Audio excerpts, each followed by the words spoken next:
A paz do Senhor Jesus, a todos os queridos irmãos e amigos que estão juntamente conosco mais uma vez para juntos meditarmos na gloriosa palavra do nosso Deus. Nós temos desta vez um tema um pouco diferente. Este tema é uma pergunta. E esta pergunta é: queremos ver Jesus? Nós transformamos uma afirmação ou uma petição em uma pergunta para que possamos assim tirar ensinamentos práticos para a nossa vida. O texto que vamos ler está no Evangelho de João, no capítulo 12, do versículo 20 ao 23. Leiamos. Ora, havia alguns gregos entre os que tinham subido a adorar no dia da festa. Estes, pois, dirigiram-se a Filipe, que era de Betsaida da Galiléia, e rogaram-lhe, dizendo: Senhor, queríamos ver Jesus. Filipe foi dizê-lo a André, e então André e Filipe o disseram a Jesus. E Jesus lhes respondeu, dizendo: é chegada a hora em que o Filho do Homem há de ser glorificado. A palavra de Deus nos diz que a fama de Jesus corria por toda parte, por todas as cidades e aldeias vizinhas, pelo fato dele ter exercido o seu ministério, desde a Galiléia até a Judéia, desde a Galiléia até Jerusalém. Então ele pregou em praticamente todas as aldeias e cidades circunvizinhas. E a sua fama correu tanto, mas tanto, que Zaqueu, querendo ver quem era Jesus, certamente ele tinha ouvido, mas não o conhecia, subiu naquela figueira brava para ver quem era Jesus. A fama foi tanta que aquela mulher grega, cirofenícia de nação, entrou no meio do povo, aquela que tinha um fluxo de sangue, veio talvez até ajoelhada, engateando, rastejando no meio do povo e disse: se eu tão somente tocar a orla dos seus vestidos, ficarei curada. Esta fama foi tanta que Herodes procurava ver quem era Jesus. E tem uma ocasião que ele até pensou que fosse João Batista que tivesse ressuscitado dos mortos. E vimos que esta fama não ficou somente ali aos redores de Jerusalém, Galiléia, Judéia, não. Foi parar lá na Grécia, porque o texto aqui diz que alguns gregos tinham subido a Jerusalém juntamente com aqueles que foram para a festa. Logicamente, esses eram gregos religiosos. Como nós vemos em Atos dos Apóstolos, capítulo 17, em Tessalônica, Paulo encontrou ali alguns gregos religiosos e muitas mulheres gregas que aceitaram a palavra de Deus e creram na sua pregação e se converteram ao Senhor Jesus Cristo. Normalmente nós imaginamos os gregos como filósofos, os criadores da mitologia, mas nós nos esquecemos da grande contribuição que os gregos deram para todo o mundo na área da arte, na área da música, na área da ciência. Inclusive, até muitos termos mesmo relacionados à igreja, por exemplo, teologia, diácono, tudo tem origem no grego. Os nomes de remédio, muitas artes plásticas, então tudo está ligado com a cultura grega. Mas eles não quiseram saber dessas coisas. Eles queriam era ver Jesus, porque certamente ouviram falar da fama de Jesus e não ficaram de nariz em pé. Eles se humilharam e queriam ver quem era Jesus. Eles saíram lá da Grécia com toda a cultura, com toda a ciência, com todo o conhecimento que eles tinham e vieram para a festa em Jerusalém. Era a festa da Páscoa, certamente essa festa era no templo, deveria estar presente ali Anás e Caifás, ou quem sabe até Gamaliel. O apóstolo Paulo foi criado aos pés de Gamaliel. Os apóstolos também estavam, certamente os sacerdotes, os judeus que prepararam a festa e ensaiaram bem o coral, o pregador, o orador já tinha a sua mensagem pronta. Mas me chamou a atenção de eles chegarem no templo durante a festa da Páscoa e não se importar com nada disso. Eles queriam era ver Jesus. Como são hoje as festas em nossos templos? Muitas das vezes, os nossos templos são grandes, enormes, existem templos aí para 4, 5 mil pessoas, mas que dentro talvez não tenha 200 ou 300 pessoas. Para um ambiente tão grande como esse, é muito pouca gente. Mas se anuncia, domingo, a tal hora, vai estar conosco o pregador, o teólogo fulano de tal, o doutor fulano de tal. A igreja, ó, de chamar cantores evangélicos, uau, não cabe às pessoas. E eu faço essa pergunta. Querem ver Jesus? Será que querem ver Jesus? Ou querem ver o pregador? Ou querem ver o cantor famoso? A cantora que canta bonito? Ou o profeta que vem entregar revelação?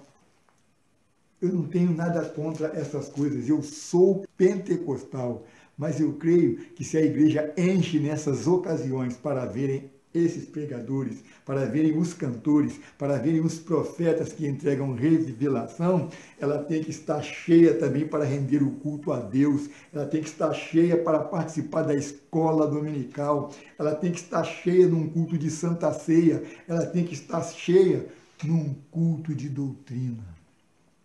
E, infelizmente, muitos de nós hoje estamos indo à igreja não para vermos Deus, para ver o irmão que canta bonito, o outro que toca bonito, o outro que prega bem. Porque se não fosse assim, a igreja estaria cheia em qualquer dia que tivesse culto. Segunda-feira tem culto, estaria cheia. Ah, mas muitos não podem ir porque trabalham, mas nem todos trabalham durante a noite. Durante a semana, os trabalhos são realizados a partir das 6, 7 horas da noite. Isso me chamou muito a atenção, me deixou muito assim preocupado. Eu tive experiência por nós somos um grupo pequeno, a nossa igreja não é assim tão grande, mas eu tenho certeza que se anunciarmos um pregador, anunciarmos um cantor, ou alguém que vai entregar profecia e vai revelar na hora, vai ficar gente lá do lado de fora, vamos ter que deixar janelas e portas abertas para que o povo ouça. Apesar que a nossa igreja não tem janela na frente, só lá atrás. Mesmo assim, acho que vão trepar um na cabeça do outro para que caiba o máximo de pessoas. E eu pergunto, é para ver Jesus? Infelizmente, irmãos, estamos vivendo dias muito difíceis. Um dos grandes sinais da volta do Senhor Jesus Cristo é a apostasia.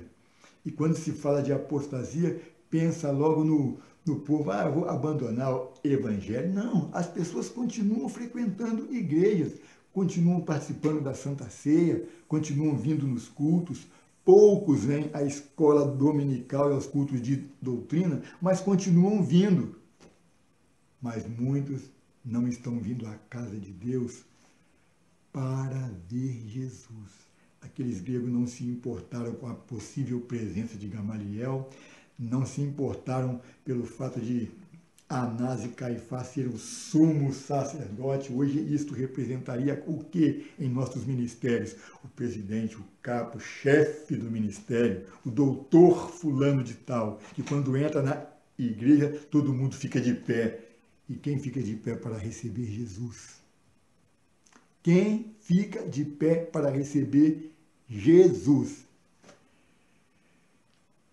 O grande motivo da nossa presença na casa de Deus deve ser simplesmente o fato de adorar a Deus, agradecer a Deus pelos benefícios que Ele nos tem feito. Mas hoje em dia isso está transformado, irmãos. Eu não tenho nada contra, só que eu gostaria de ser convidado para esses tipos de reunião quando fosse realmente um culto para Deus. É culto da vitória, é culto da revelação, é culto da bênção. Campanhas, inclusive, se pagam e pagam dinheiros altos para essas campanhas. Campanha de R$50, R$80, R$100. Deve ter até quem faça de R$1.000. Eu te pergunto, estão vendendo as bênçãos de Deus? Essas pessoas que estão indo lá e participando disso, estão indo lá para ver Jesus. Mas o Senhor Jesus disse que por aumentar a iniquidade, o amor de muitos esfriará. Então a apostasia não está lá no mundo, está dentro da igreja. Jesus disse, a minha casa, a casa dele, seria chamada casa de oração. E hoje, infelizmente, a igreja virou um teatro, virou um clube. É problema de quem faz, mas tem até a igreja com tudo escuro, com luz negra piscando e fumacinha, como uma discoteca, como um show. Aí dizem, cada um adora a Deus como quer. Bom, e cada um também vai comparecer perante Deus e vai ter que dar a justificação que puder. Que Deus tenha misericórdia de nós e nós possamos seguir o exemplo desses gregos. Eles saíram lá da Grécia, vieram para a festa da Páscoa em Jerusalém. Eu creio que eles nem olharam a beleza do templo. Certa vez os discípulos olharam para o templo, oh, mas que pedra, que formosura o templo. O Senhor Jesus disse, na verdade vos digo que não ficará aqui pedra sobre pedra que não será derrubada. Eles não se preocuparam se o coral iria cantar bem, não se preocuparam talvez com os enfeites, com tudo que foram feitos, se era parede de mármore, se era teto de ouro. Eles queriam ver Jesus. E eu pergunto, nós também queremos ver Jesus?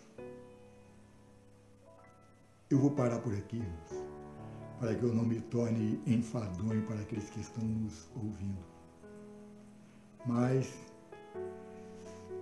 nós devemos prestar atenção, muita atenção neste fato.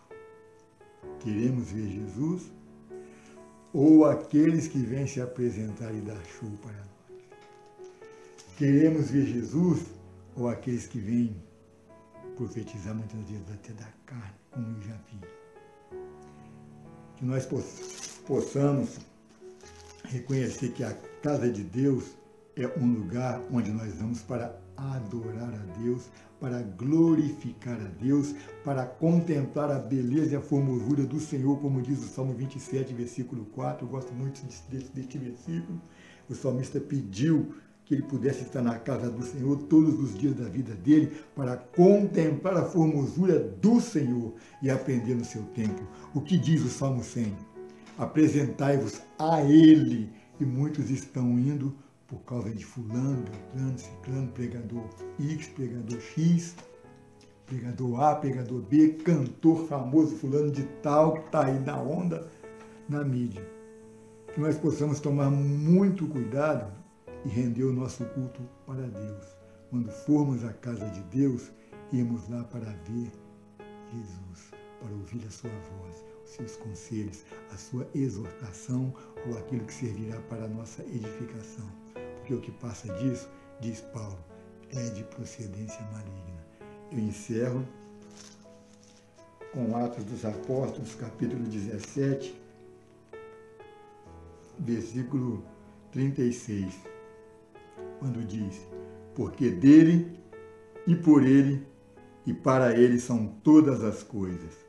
Glória, pois, a ele eternamente. Senhor Jesus Cristo.